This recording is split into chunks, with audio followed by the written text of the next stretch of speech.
বন্ধুগণ, লোকসভা নির্বাচনের মাঝেই অনেকগুলি দপ্তরের নিয়োগ সংক্রান্ত বিজ্ঞপ্তি নিয়ে এসেছি এই ভিডিওতে। প্রথম বিজ্ঞপ্তিটি বেরিয়েছে জওহর নবোদয় বিদ্যালয় থেকে। নিয়োগ করা হবে staff nurse, assistant, attendant, non teaching staff. মোট শূন্যপদ রয়েছে আকর্ষণ করার মতো 1377টি। শিক্ষাগত যোগ্যতা নির্ধারণ করা হয়েছে মাধ্যমিক পাস থেকে শুরু।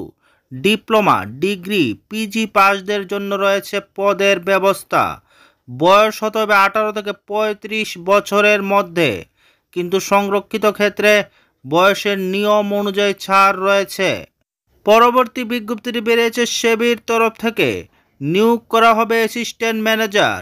মোট শূন্যপদ রয়েছে 97টি।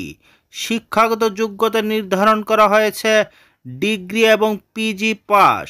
বয়স হতে হবে অনূর্ধ্ব 30 বছর, কিন্তু সংরক্ষিত ক্ষেত্রে বয়সের নিয়ম অনুযায়ী ছাড় রয়েছে। পরবর্তী বিজ্ঞপ্তিটি বেরিয়েছে কর্পোরেট সেক্টরের তরফ থেকে। নিয়োগ করা হবে অ্যাপ্রেন্টিস। মোট শূন্যপদ রয়েছে 193টি। শিক্ষাগত যোগ্যতা নির্ধারণ করা হয়েছে মাধ্যমিক, আইটিআই, ডিপ্লোমা এবং ডিগ্রি পাস। বয়স হতে হবে 18 থেকে 30 বছরের মধ্যে। অনলাইনে দরখাস্তের শেষ তারিখ 26শে এপ্রিল। পরবর্তী বিজ্ঞপ্তিটি বেরিয়েছে ত্রিপুরা টিপিএসসির তরফ থেকে। নিয়োগ করা হবে প্রফেসর, এজিএমসি অ্যান্ড জিবির জন্য।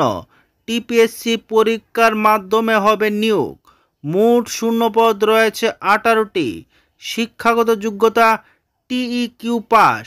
নিয়োগ এপিআই অনুযায়ী।